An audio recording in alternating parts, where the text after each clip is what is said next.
ಇವತ್ತಿನ ನಮ್ಮ ಪಕ್ಷದ ಹೋರಾಟಕ್ಕೆ ನಮ್ಮೆಲ್ಲರ ಜನಪ್ರಿಯ ನಾಯಕರು ವಿಧಾನಸಭೆಯಲ್ಲಿ ವಿರೋಧ ಪಕ್ಷದ ನಾಯಕರಾಗಿ ಅತ್ಯಂತ ಯಶಸ್ವಿಯಾಗಿ ಒಂದು ವಿಧಾನ ಸಭೆಯಲ್ಲಿ ವಿರೋಧ ಪಕ್ಷದ ನಾಯಕರಾಗಿ ಸೇವೆಯನ್ನ ಮಾಡ್ತಾ ಇರುವಂತ ಆರ್ ಅಶೋಕಣ್ಣವರೇ, ಅದೇ ರೀತಿ ವಿಧಾನ ಪರಿಷತ್ನಲ್ಲಿ ವಿರೋಧ ಪಕ್ಷದ ನಾಯಕರಾಗಿ ಅನೇಕ ಹೋರಾಟಗಳನ್ನ ಮಾಡೋದ್ರ ಮುಖಾಂತರ ಇವತ್ತು ನಮ್ಮ ಈ ಹೋರಾಟಕ್ಕೆ ಬಂದಂತ ಚಲುವಾದಿ ನಾರಾಯಣ ಸ್ವಾಮಿ ಸಾಹೇಬ್ರೆ, ರವಿಕುಮಾರ್ ಬೀದರ್ನಲ್ಲಿ ಸಹೋದರರಾದಂತ ಸಚಿನ್ ಪಂಚಾಳ್ ಅವರ ಏನು ಸೂಸೈಡ್ ಆಗಿದೆ, ಅದರ ವಿರೋಧವಾಗಿ ಇವತ್ತು ನಮ್ಮ ಕಲಬುರಗಿಯಲ್ಲಿ ಈ ಒಂದು ಹೋರಾಟವನ್ನ ಮಾಡೋದ್ರ ಮುಖಾಂತರ ಯಾರು ಡಾಕ್ಟರ್ ಬಾಬಾ ಸಾಹೇಬ್ ಅಂಬೇಡ್ಕರ್ ಅವರ ಬರೆದಂತ ಸಂವಿಧಾನಕ್ಕೆ ಯಾವ ಸಂವಿಧಾನ ನಮ್ಮ ರಾಜ್ಯದಲ್ಲಿ ಜಾರಿಗಿದೆ ಅಂತ ಮಾತನ್ನ ಹೇಳಿದ್ರು, ಅವರೇ ಇವತ್ತು ಆ ಸಂವಿಧಾನದ ದುರ್ಬಳಕೆಯನ್ನ ಮಾಡಿಕೊಂಡು ಇವತ್ತು ಈ ಒಂದು ಪ್ರಕರಣದಲ್ಲಿ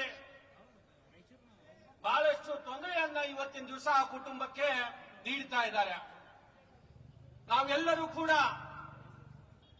ಆ ಕುಟುಂಬದ ಜೊತೆಯಲ್ಲಿ ನಿಂತು ಅವರಿಗೆ ಸಾಂತ್ವನವನ್ನ ಹೇಳಕ್ಕೆ ನಮ್ಮ ನಾಯಕರು ಎಲ್ಲರೂ ಸೇರಿ ಇವತ್ತಿನ ದಿವಸ ಬಂದಿರುವಂತದ್ದು.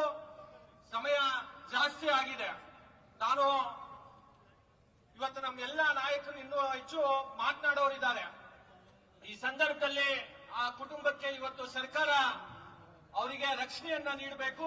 ಅದರಲ್ಲಿ ವಿಶೇಷವಾಗಿ ನಮ್ಮ ಕಲಬುರಗಿಯಲ್ಲೂ ಕೂಡ 4 ಜನ ನಮ್ಮ ಬಸವರಾಜ್ ಮತ್ತಿಮೂಡವರಾಗಿರ್ಬೋದು, ನಮ್ಮ ಚಂದು ಪಾಟೀಲ್ ಅವರಾಗಿರ್ಬೋದು ಮತ್ತು ಮಣಿಕಂಠ ರಾಠೋಡ್ ಅವರಾಗಿರ್ಬೋದು, ಅವರು ಎಲ್ಲರ ಮೇಲೂ ಕೂಡ ಆಂದೋಲನದ ಸ್ವಾಮಿಗಳಾಗಿರ್ಬೋದು, ಅವರೆಲ್ಲರ ಮೇಲೂ ಕೂಡ ಮಾರಣಾಂತಿಕ ಒಂದು ಸುಪಾರಿ ಇದೆ ಅಂತ ಮಾತನ್ನು ಕೂಡ ಆ ಡೆತ್ ನೋಟ್ ನಲ್ಲಿ ಹೇಳಿರುವಂತದ್ದು. ಹೀಗಾಗಿ ಅದಕ್ಕೆ ಗಂಭೀರವಾಗಿ ತಗೊಂಡು ಇವತ್ತು ನಮ್ಮ ಜಿಲ್ಲಾ ಉಸ್ತುವಾರಿ ಮಂತ್ರಿಯಾಗಿ ಅವರೇನು ಸಂವಿಧಾನದ ಮೇಲೆ ಬಹಳ ನಿಷ್ಠೆ ಇದೆ ಅಂತ ಮಾತನ್ನ ಅವ್ರು ಹೇಳಿದ್ದಾರೆ. ನಿಜವಾಗ್ಲೂ ಅವ್ರಿಗೆ ಏನಾದ್ರು ಆ ಸಂವಿಧಾನದ ನಿಷ್ಠೆ ಇದ್ರೆ ಅವ್ರು ತಕ್ಷಣದಲ್ಲಿ ಇವತ್ತು ರಾಜೀನಾಮೆಯನ್ನ ಕೊಟ್ಟು ಆ ಕುಟುಂಬಕ್ಕೆ ಒಂದು ನಾವು ಆ ಕುಟುಂಬಕ್ಕೂ ಕೂಡ ಸಾಂತ್ವನವನ್ನ ಹೇಳುವಂತ ಕೆಲಸ ಮಾಡಬೇಕು ಅಂತ ಮಾತನ್ನ ಈ ಸಂದರ್ಭದಲ್ಲಿ ಹೇಳಿ ನನ್ನ ಮಾತುಗಳನ್ನ ಮುಗಿಸ್ತೇನೆ. ಜೈ ಹಿಂದ್, ಜೈ ಕರ್ನಾಟಕ.